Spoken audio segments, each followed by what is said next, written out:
पिछले कुछ दिन पहले यहीं पे एक प्रेस वार्ता में मैंने आप लोगों को जानकारी साझा करी थी कि किस प्रकार से भारतीय जनता पार्टी की सरकार ने कांग्रेस के सभी अकाउंट्स को फ्रीज कर दिया। आज मुझे बड़े दुख के साथ आप सब लोगों को और आप लोगों के माध्यम से देश की जनता को ये सूचित करना पड़ रहा है कि भाजपा की सरकार ने सभी अपनी ऑपोजिशन पार्टीज के खिलाफ और मुख्य ऑपोजिशन पार्टी के खिलाफ आर्थिक आतंकवाद शुरुआत कर दी। हमारे 65.88 करोड़ 65.88 करोड़ के ऊपर परसों भाजपा की सरकार इनकम टैक्स अथॉरिटीज ने डाका डाल करके हमारे पार्टी के कार्यकर्ताओं के पैसे जो उन्होंने अपनी स्वेच्छा से हमारे को मेंबरशिप के माध्यम से एनएसयूआई के स्टूडेंट्स ने अपनी जेब खर्ची काट करके मेंबरशिप के माध्यम से क्राउड फंडिंग जिसका 95% 100 रुपए से कम हम लोगों के पास में आया था, वो पैसा हम लोगों के बैंक अकाउंट में जो जमा था उस पे डाका डाल करके चोरी करके वो पैसा मोदी सरकार अपने पास में लेकर के चली गई। मैं बताना चाहूंगा ये 5 अकाउंट्स हैं जिससे कि पैसे लिए गए हैं। मैंने आपको बताया था पिछली बार कि हमने इनकम टैक्स एपेलेट ट्रिब्यूनल में अर्जी लगाई है। इनकम टैक्स एपेलेट ट्रिब्यूनल में हम लोग 14 तारीख को उसी दिन चले गए थे जब हमारे बैंक्स में फ्रीज करने का नोटिस आया था, और एपेलेट ट्रिब्यूनल ने हमारे 21 तारीख को हियरिंग लगाई थी, कल दोपहर को 2:30 बजे की।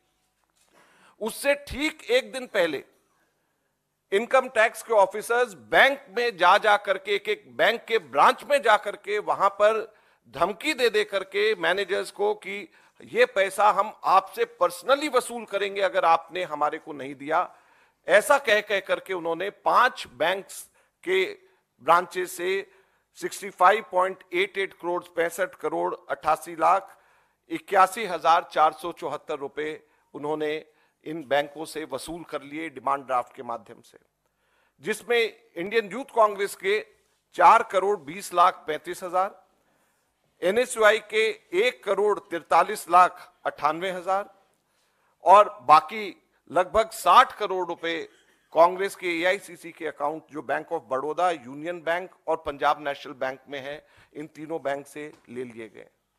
और स्टेट बैंक ऑफ इंडिया में जहां पे आईवाईसी और एनएसयूआई का अकाउंट है वहां से ले लिया गया।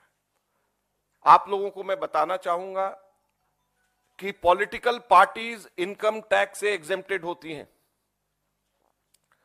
जहां तक के इंडिविजुअल्स की बात है, मुझे पता चला है कि हमारे इनकम टैक्स डिपार्टमेंट्स और इवन फाइनेंस मिनिस्टर ने भी डीब्रीफिंग के दौरान कहा कि इनकम टैक्स तो देना पड़ेगा, हम भी देते हैं, हम सब लोग इनकम टैक्स देते हैं, खरगे जी भी इनकम टैक्स देते हैं, राहुल जी भी इनकम टैक्स देते हैं, हम सब इंडिविजुअल्स इनकम टैक्स देते हैं, लेकिन पॉलिटिकल पार्टी इनकम टैक्स नहीं देती।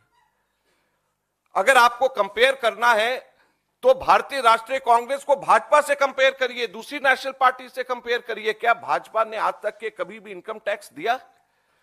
क्या भारतीय जनता पार्टी के ऊपर कभी भी पीनलाइज करके कभी भी इनकम टैक्स लिया गया? हम लोगों के पास में जो पैसा आता है, ये पैसा हमारी देश के राजनीति के लिए, डेमोक्रेसी को जिंदा रखने के लिए वो पैसा खर्च किया जाता है। ये इनकम नहीं है, कोई किसी की इनकम नहीं हो रही है। इसलिए पॉलिटिकल पार्टीज को हमेशा इनकम टैक्स से अलग रखा जाता है। हमेशा पॉलिटिकल पार्टीज इसी वजह से इनकम टैक्स एग्जेम्प्टेड होती हैं हमेशा। भारतीय जनता पार्टी ने आज तक कभी भी पेनल्टी नहीं दी, भारतीय जनता पार्टी ने आज तक कभी भी इनकम टैक्स नहीं दिया, तो फिर कांग्रेस से क्यों मांगा जा रहा है? 210 करोड़ रुपए का हमारे ऊपर वसूली करी गई, 210 करोड़ की वसूली रखी गई। प्रश्न 2-3 बड़े महत्वपूर्ण उठते हैं। क्या चार्ज लगाया गया, क्या कारण से वसूली करी गई? हास्यास्पद है।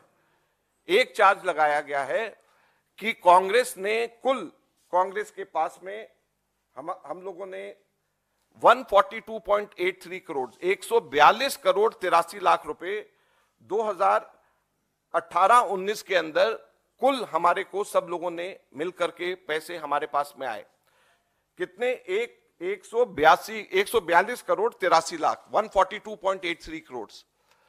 142.83 करोड़ में से सिर्फ 14 लाख 49,000 14.49 लाख सिर्फ हमारे एक्स एमएलए और एक्स एमपीज ने अपना एक महीने का अपना उन लोगों ने जो उनको मिलता है, मेहताना मिलता है, उस पैसे को उन्होंने दिया, जिसमें वेणुगोपाल जी ने भी उस वक्त 1,08,000 रुपया हमारी मनमोहन सिंह जी की कमेटी के हिसाब से दिया। ऐसे पूरी लिस्ट है कि जिन लोगों ने उस वक्त पैसे अपना एक महीने की तनख्वाह सिर्फ दी।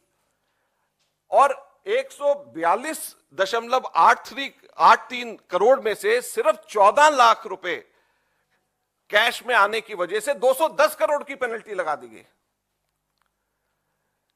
31 दिसंबर तक के हम लोगों को अपने अकाउंट्स देने थे। 31 दिसंबर की जगह 2 फरवरी को अकाउंट दिया गया, इसलिए सारे के सारे पैसे को उसके इनकम टैक्स के से हटा करके 210 करोड़ की पेनल्टी लगा दी गई। कभी भी आज तक ऐसा नहीं होता। अब दूसरा सबसे बड़ा प्रश्न टाइमिंग का होता है। 2 फरवरी 2019 को हम लोगों ने ये सबमिट किया है। अब क्या है, फरवरी 2024, 5 वर्ष। तो 5 वर्ष के बाद में अब जाकर के सरकार, अब जाकर के इनकम टैक्स डिपार्टमेंट, जब एक हफ्ते के बाद में नोटिफिकेशन आने वाला है, अब जाकर के वो जागी है और जाग करके वो हमारे सारे बैंक अकाउंट में से पैसे निकाल करके सरकार ले रही है। ये कहां का न्याय? पूरी तरीके से सरकार की ये कोशिश है कि कांग्रेस पार्टी को पूरी तरीके से पंगु कर दिया जाए, क्रिपल कर दिया जाए, फाइनेंशियली, इकोनॉमिकली, आर्थिक तौर के ऊपर। पूरी कोशिश है कि सरकार की पूरी कोशिश है कि कांग्रेस पार्टी को आर्थिक तौर के ऊपर पंगु कर दिया जाए, क्रिपल कर दिया जाए, ताकि हम लोग इलेक्शंस नहीं लड़ पाए। अगर मान लीजिए हम लोगों के पास में बैंक के सारे पैसे हम लोगों के फ्रीज हो जाएंगे, तो कैंपेन कैसे होगा, पब्लिसिटी कैसे होगी, कैसे हम लोग जो है एक लेवल प्लेइंग फील्ड हम कैसे करेंगे? और उनको भी, सरकार को भी अच्छी तरीके से पता है कि ये गैर कानूनी है और अंततः हमको इसमें हर हालत के अंदर हमको ये पैसा वापस हमारे को मिलेगा ही मिलेगा, कोर्ट से हमारे को मिलेगा ही मिलेगा। लेकिन जब तक चुनाव निकल जाएंगे और सरकार का अपना काम पूरा हो जाएगा, तो ये कुछ प्रश्न हैं जो बहुत महत्वपूर्ण है। और हम आपको, मीडिया को ये कहना चाहते हैं कि अब ये आपका कर्तव्य बन जाता है कि हमारे देश के अंदर लोकतंत्र की रक्षा करना है।